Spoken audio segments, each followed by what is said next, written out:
The big challenge when it comes to drop shipping, though, is finding a drop shipper. This is very clearly a business model that has more benefits for the marketer, and so, of course, not everyone is going to be eager to offer their services. How do you go about finding a drop shipper when they're in such short supply? Well, there are a number of options. But with any digital business, we tend to prefer keeping things simple and cheap. In this case, the best place for you to start is by looking at websites that act as directories for dropshippers, wholesalers, and manufacturers. One great site that will do all this is Alibaba, which you'll find here at alibaba.com. Another good one is Worldwide Brands, which you'll find here at worldwidebrands.com. The latter is probably preferable, as this specifically features dropshipping companies and has a large number of advantages for dropshipping businesses. For example, you can use this site to make sure that you're dealing with the real wholesaler. What does that mean? Well, it means that you can avoid making the mistake of signing up to sell products that someone else is dropshipping to you, thereby scraping profit from you. This is a common practice and one to be careful of when you're just starting out. Worldwide Brands is perfect if you plan on finding a dropshipping manufacturer quickly and selling their products on eBay or Amazon. The only problem with this plan is that there's a fairly hefty sign-up fee. Currently, it costs $249. Okay, so that's not astronomical, and this is a lifetime membership. But if you were attracted to dropshipping initially because you wanted a business model with zero overhead, then it might be a little off-putting, especially as your break-even point has now been pushed back further. So there is a free review, though, at the time that I'm making this video.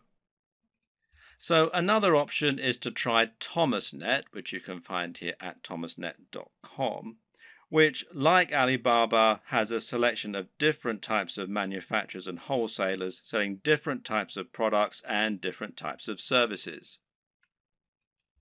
Makers Row, which is makersrow.com, might also be worth checking out. Some other paid options include SaleWho and Dober, and a great free choice is Wholesale Central.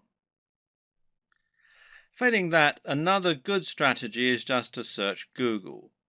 When you know the type of product you want to sell, just try searching for that product on Google with the word dropshippers and your location. So if you're hoping to dropship clothing in the UK, then you can just search for clothing dropshippers UK, and you can see it brings up a whole load of different ones here. And one that I looked at earlier was this one, fashiondropshippers.com, which seems to do exactly what we want. Or perhaps you're looking for a white label supplement dropshipper in the US.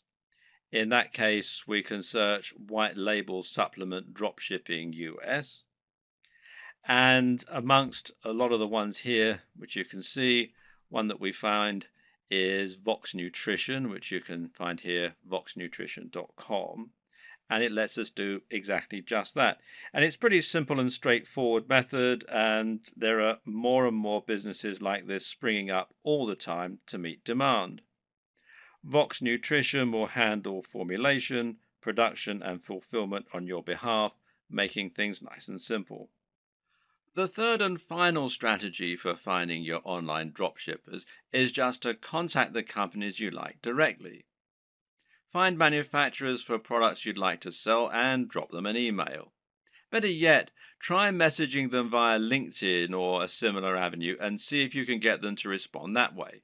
This way, your message will stand out from their crowded inbox.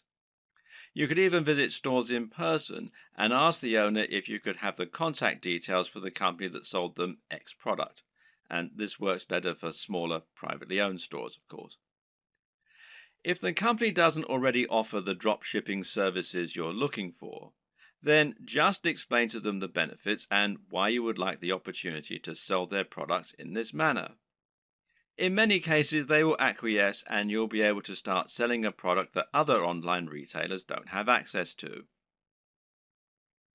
Another tip for finding manufacturers that you can email directly is to look on eBay. Search for a product you'd like to sell, and if you notice there are lots of people selling the exact same item, then this is a sign that they're using a dropshipper. It could then be a relatively simple matter for you to track down that original manufacturer and contact them so that you can try to do business with them yourself. Note that many wholesalers and manufacturers don't have a great online presence. This means it can be necessary to dig really deep in Google or try looking at trade magazines and papers instead in order to help find your potential partners. When you're dealing with dropshippers, it's crucial that you do your homework and look and act like a professional. Now, here are some tips to help you do just that. First of all, you'll need a resale certificate. Not all, but many dropshipping companies will want proof that you're a real retailer and not a consumer before they do business with you. Their concern is that consumers will simply claim to be dropshippers or resellers so that they can get items on the cheap. To provide this proof, you might need an EIN number for your business if you're in the United States. And you can find out more here at the IRS website. The URL is quite long and complicated, so if you just go to Google and type in apply for EIN online, you'll be redirected to this particular site. Now, in other countries, obviously the regulations are different, so you need to look at the tax authority for your country. But again, a search in Google should be enough to point you in the right direction. You might also need a resale certificate, and you can find out more about those at this site here, which is wisegeek.org/what-is-a-resale-certificate.htm. If you're going to speak in person, then it can also be a good idea to familiarize yourself with all the terminology regarding dropshipping so that you don't sound like an amateur. You should also look out for fake dropshippers. When choosing dropshippers, there are a number of businesses you need to look out for. These are not really dropshippers in the truest sense of the word. You need to avoid these companies as they won't always get you the best deals and they might not be able to offer you the same kind of value as other organizations. Be aware of companies that want ongoing fees, which real dropshippers don't require. Likewise, be careful of companies that also sell directly to the public. These companies often aren't really dropshippers so much as resellers who are just trying to trick you into making a bulk order. While monthly fees and direct commercial sales are warning signs, there are a few caveats and requirements that you may need to go along with. We've already seen that many dropshipping companies will require you to provide a resale certificate, and likewise, you might find that you need to apply for an account before you can begin using their services. And this will normally involve filling out a form and explaining the nature of your business, and so on. Now, some companies also require you to place a minimum order for your first sale. This is another strategy they can use to drive away consumers, as well as merchants who are just window shopping and may not use their products in future.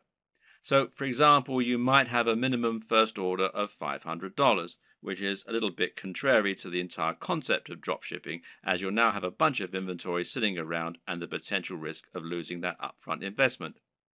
So, what can you do? Well, the best advice is to ask if you can use this initial expense as credit. Pay the first $500 and then use that amount in order to offset future sales until they've paid the full amount off.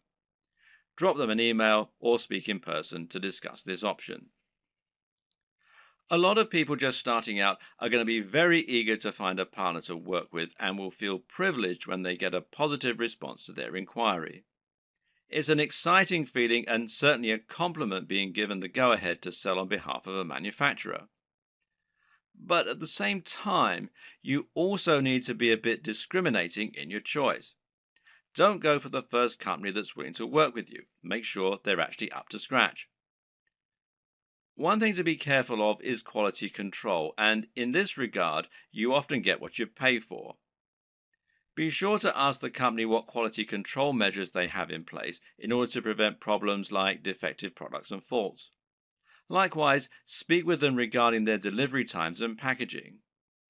Remember that it's your reputation that's going to be riding on the quality of their products and service, so you need to ensure that you're happy with it. Another tip in this regard is to always ask for a sample of the product. If you have demonstrated their ability to sell and they truly are a big business, they should see it as a very small investment to provide a sample of what they're selling. And if they won't, then order a product yourself as a customer. You really don't want to put your name to anything that you haven't personally checked out first.